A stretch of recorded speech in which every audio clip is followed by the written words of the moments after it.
Hello friends, welcome to the next session on design and analysis of algorithm. Today we'll talk about one of the algorithmic approach that is called greedy approach. Right?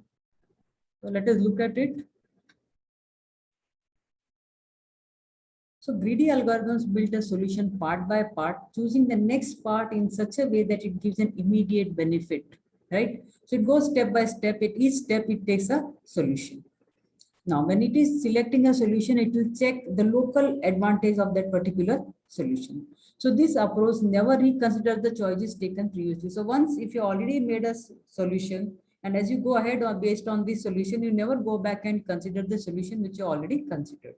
So it is mainly used to solve optimization problems. So how it works, it chooses the best solution, which may be either maximum or minimum. We know in case of optimization problems, we have maximization and minimization. And we also call this as a local optimum. That means at that particular moment, that is a proper or the perfect solution.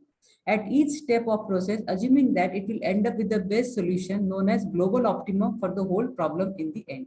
That means when you're working with greedy approach, in the beginning, you have a local choice, right? A choice at one step. You select the one which is best. Again, you go ahead to the next step. Again, you have a choice. So when you're making a choice at the second step, you'll never come back and reconsider the choice what you made at the step one, right? So as you go on taking the solutions at each step, finally using these all sub solutions, you get the whole problem solution. So greedy algorithms are usually fast, but their solutions are not always optimal. We'll look at an example proving that.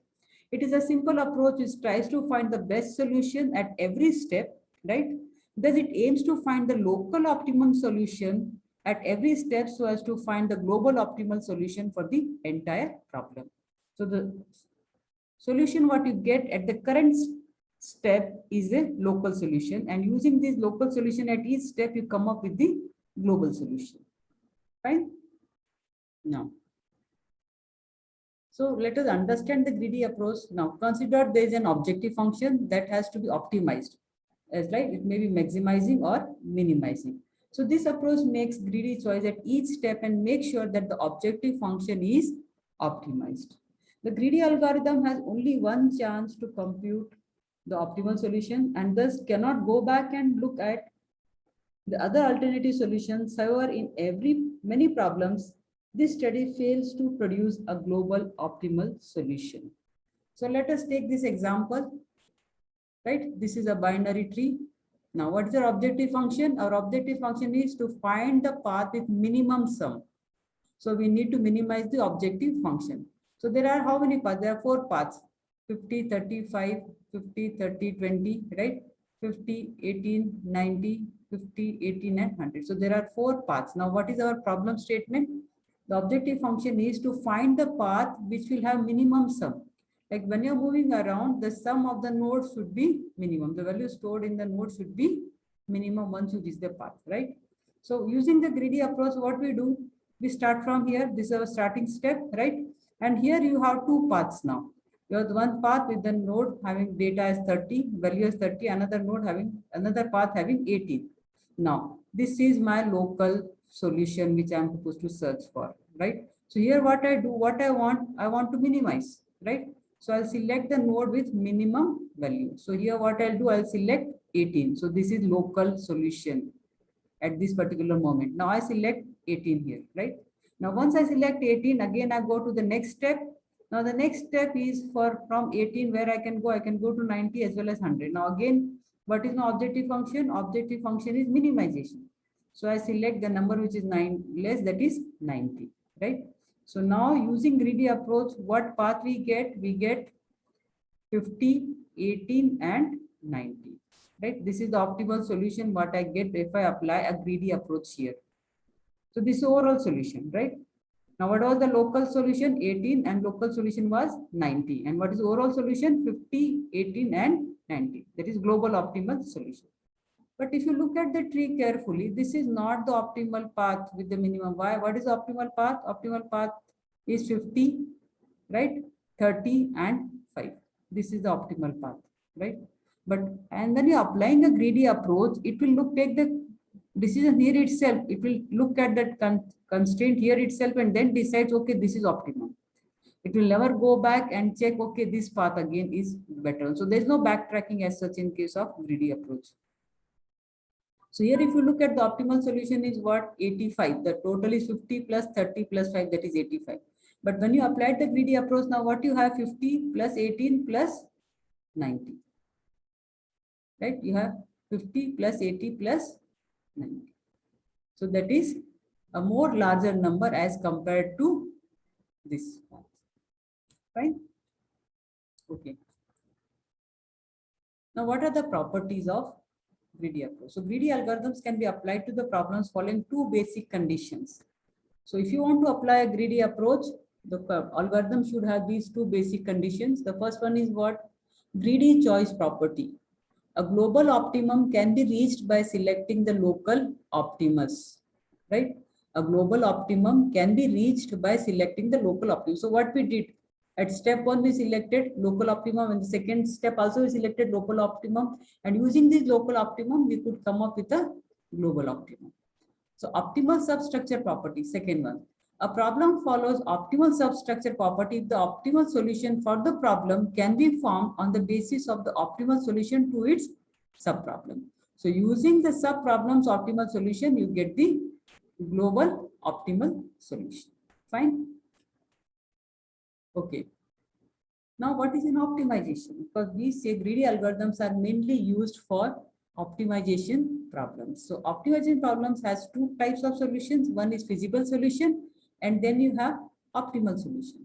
Now, feasible solution is, it can be referred as approximate solution, not exact or best solution. It is an approximate solution satisfying the objective function, and it may or may not build up to the optimal solution, right? Now, next what you have is the optimal solution. Now, this can be defined as a feasible solution that either maximizes or minimizes the objective function. So, feasible solution has all the set of solutions, subset of solutions, right? And optimal solution is part of this feasible solution. So, one of the set from the feasible solution becomes the optimal solution. Now, what are the components of greedy algorithm or greedy approach? You have a candidate set from which a solution is created, right? A selection function which chooses the best candidate to be added to the solution. Then you have a feasibility function which determines whether a candidate is feasible and can contribute to the solution. An objective function which can be defined as the function that needs to be either maximized or minimized.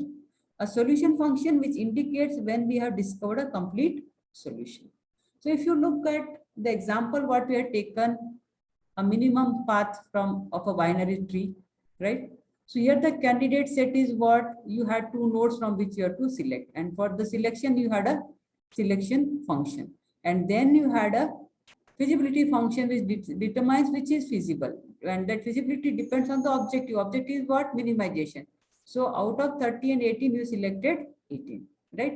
And then from 18 onwards, you had the option of 90 and 100. You selected the 90 and then you got the complete path. That is nothing but the solution function. Now, how the greedy algorithm works? So algorithm proceeds step by step considering one input, let us say A at each step. If A gives a local optimal solution, then A is feasible, right? Then it is included in the partial solution set, else it is discarded. The algorithm then goes to the next step and never considers A again. Remember this, once you add optimal solution to your feasible set or set of solution, it is never revisited again. This continues until the input set is finished or the optimal solution is found. So it goes on in the loop till the solution is found. Now, what are the advantages? It is easy to formulate and implement, right? Works efficiently in many scenarios. We'll look at the examples where greedy algorithms are best suited. This approach minimizes the time required for generating the solution because you are generating the solution in each step as you're moving ahead towards the final goal. Okay, now what are the disadvantages? It doesn't give optimal solution to all types of problems, as we already saw in the second slide itself, that binary tree problem. So deciding whether greedy approach will work or not for a particular problem is really a harder task than it seems to be, right? It's difficult to find out whether it will be appropriate to use greedy algorithm or not. This approach does not guarantee a global optimal solution since it never looks back at the choices made for finding the local optimal solution. So once you have made this choice, there is no backtracking again. Fine. Now, what are the popular problems where you can use this greedy algorithm, right? The very first thing what you have, where the greedy algorithm is best suited. In fact, you have a knapsack problem. So what is knapsack problem? In knapsack problem is an optimization problem again because you are applying greedy approach. Now here given a set of items, each item is with a weight and a value. So value may be the profit, right? You are given a bag, right? And you're supposed to put these items into the bag, and bag has a capacity, right? You're supposed to put these items into the bag in such a way that it gives you the maximum profit and it does not overflow the bag. It should be within the capacity. So in this case also we apply greedy algorithm. Then again we have activity selection problem. Now what is activity selection problem? It deals with the selection of non-conflicting activities that needs to be executed by a human or a machine in a given time frame, right? So you need to schedule the activities which should not conflict at the same time, right? Then you also have this Karta's problem. So this is nothing but single source shortest path problem in graphs. Prim's algorithm, Kruskal's algorithm are the best examples of greedy approach, in fact, where you are finding a minimum spanning tree of a graph. Huffman coding is nothing but you reduce the size when you are transmitting some data or some files and you're using bits and 0 and 1, right? For encoding that file. So what you can do is you can reduce it so the size of the file reduces. So Huffman coding is a best example of greedy approach. We'll look at Huffman coding in the next lecture. Traveling salesman problem is a very famous problem. I want you to go through the problem in the books or on the internet and learn more about it. It is in simple. It is that a salesman wants to travel from a city A. He wants to visit all the cities and come back to city A from where he started, covering shortest distance. Fine. I hope the greedy approach concept is clear. So in simple way, greedy approach takes the solution at each step, whatever is feasible or best at that particular instance. It does, and then goes to the next step, whatever is perfect at that instance, it takes the solution. So as it goes step by step, it considers the solutions and then it gives the overall final solution. But it may not be feasible for all type of problems. I hope the concept is clear. Stay home, stay safe.